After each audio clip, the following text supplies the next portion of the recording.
Так, свет, камера, бәрі дайын болса, бастаймыз. Марат Оралғазин мен Еркебұлан Мырзабек Қазақстандағы ең күлкілі дуэт десем, қателеспеймін. Былай қарап тұрсам, мысалы, Қызық Таймстың секрет успеха. Ол сіздердің тандемдарыңыз ғой. Сіздердің жұптарыңыз. Олардың танымал адамдарды қонаққа шақыратын Қызық лайв жобасы Еркебұлан мен Марат ағаларымыздың керемет харизмасы мен әзілдей алу қабілеттерінің арқасында бүкіл елге танымал болып кетті. Ерекеңді, мысалы, КВН-ден кейін біраз адам Ресейде алып қалғысы келді, бірақ Ерекең елім, жерім, о жақта ешкім төлеп атқан жоқ деп қайтып келді. Тамаша импровизация мен кез келген жерде әзіл шығара алу арқасында Марат пен Еркебұлан барған жерді мереке қылып жібереді. естілмейді! Және бұл видеода біз олар әзілдегенде қандай тәсілдер қолданатынын және олардың ішінде ең көп пайдаланатынын үйренетін боламыз. Осы тәсілдерді үйрену арқылы сіздер өз әзілдеу қабілеттеріңізді жақсарта аласыздар. Және көзге түсетін ең бірінші тәсіл ол күтпеген жауап, яғни обманка. Бұл тәсілдің оңайлығы бірінші сөйлемнен кейін адам сізден бір нәрсе күтеді, ал екінші сөйлеммен сіз оны басқа жаққа бұрып жібересіз.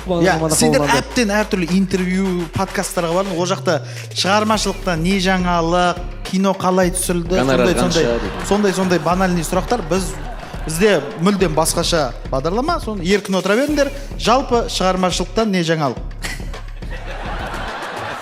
Негізі біздің формат көрдіңіздер ғой, біздің команданың 70% өзіміздің қарадомалақ қазақтар, Кнауп деген қазақ бар.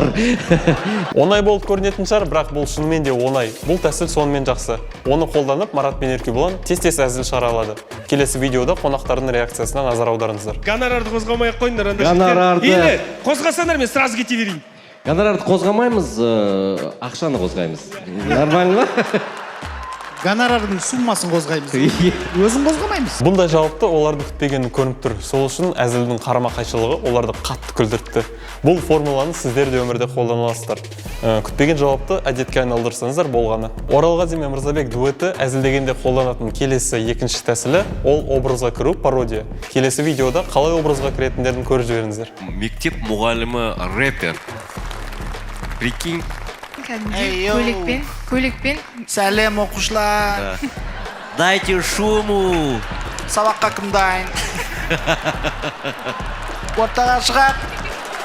Қошемет! Ал енді бұл әзілдерді образға кірмей, жай әшейін дауыспен айтты деп елестетіп көріңіздер. Иә, адамдар қатты күлмеуші еді. Бірақ мұғалімге пародия сәтті шыққан соң, оның әзілдері де халыққа ұнады. Келесі видеода Мәке мен Ереке қалай тез образға кіретінін көріп жіберіңіздер. Сол ән менің әнім деп қабылдап қалғаннан кейін ол әншілер нифига деп қалды да. Нифига деп қайсы айтса, атын айтса нифига деп қалды. Нифига дегенде қарағанда өзбектің әншілері ғой, нифига. Или индийский әншілер ғой, нифига. Садрадин, нема болды бұл? Немаға аласың, кавер қылыпсың, Садрадин, болмейді онақа деді ма? Кім? Қайсы? Нифига деп қалды да. Достар, бұл тәсілді қолданатын кезде ең басында оңай, қолыңыздан келетін персонаждардан бастаған дұрыс. Мысалы, Еркебұлан мен Марат бұл тәсілге өте тез өте алады. Келесі видеода олардың қалай іс-қимылдары, дауыстары және де сөйлеу жылдамдықтары тез өзгеретінін көріңіздер. Енді сіздер бұған дейін дос болдыңыздар, Рахатпен де бұған дейін араласатын бедіңіздер? Иә. Әлде Рахат өзі келді ма?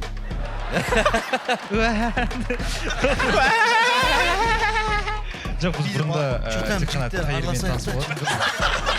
Жақсы темалар бар, араласайық. Бұл тәсілде дәлме-дәл пародия жасаудың қажеті жоқ.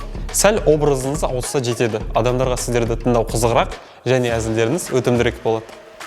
Сол мектепте өлең айтатын болғасын көп қателерімді кешіріп оқудан шығармай әйтеуір кешіріммен қарайтын. 9 классқа дейін. 9 классқа дейін. Бірақ 9-да уже ары қарай айтты, бала сен дейтін кету керексің. Сен басқа әндерің жоқ.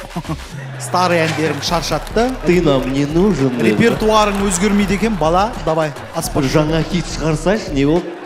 АТК-ға бар, колледжға. Сол жақта бір ән тыңдай береді, деді ма? Және біз үшінші тәсілге кезек береміз. Ол Еркебұлан мен Марат ағаның ғана емес, барша жайдарманшылардың, КВН-шіктердің ең сүйікті тәсілі абсурдты юмор, былайша айтқанда гон, немесе миға қонымсыз әзілдер. Мен ойымша бұл тәсілдердің ішінде ең күлкілісі. Тағы не болса, стрейт лайн болса красный. шегіп отырайық братла. Ол көрсетуге болмайды да, сондықтан бүйтіп отыра берсек болады. Давай, кеттік. давай өздерің жалпы не жаңалықтар Шығармашылық па? шығармашылықтан Сен жандырмадың ғой.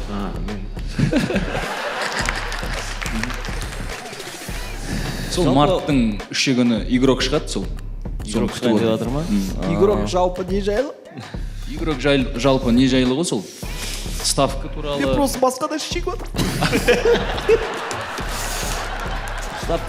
Байқасаңыздар, бұл әзілдерді басқалардан таластырып кетті. Өйткені миға қонымсыз әзілдерді сен тыңдай бергің келеді, және де айта бергің келеді. Бұл тәсілді шынықтыру үшін сіз өзіңізге кез келген жағдайда бұлайша деген сұрақ қойыңыз. Сол кезде басыңызға идея келе беру әдетке айналып кетеді. Сол айтады, кішкене қорқынышты дейді.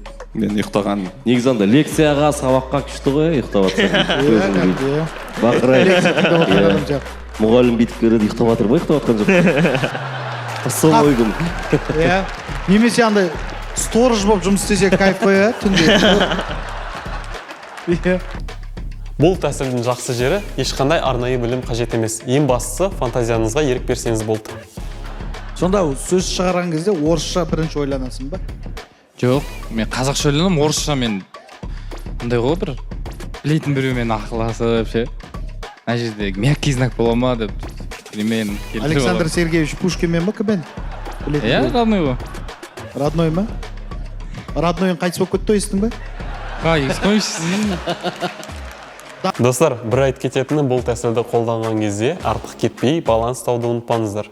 Сонымен Марат Оралғазин мен Еркебұлан Мырзабек әзілдегенде қолданатын 3 тәсілді қорытындылайтын болсақ. Біріншісі ол образға кіру пародия, екіншісі күтпеген жауап, яғни обманка, және үшінші тәсіл миға қонымсыз әзілдер, былайша айтқанда гон. Бұл тәсілді қолданғанда фантазияңызға ерік беріңіз. Әрине, бұл 3 тәсіл Марат пен Еркебұлан ағамыздың және жалпы комедияның толық тәсілдерін қамтымайды.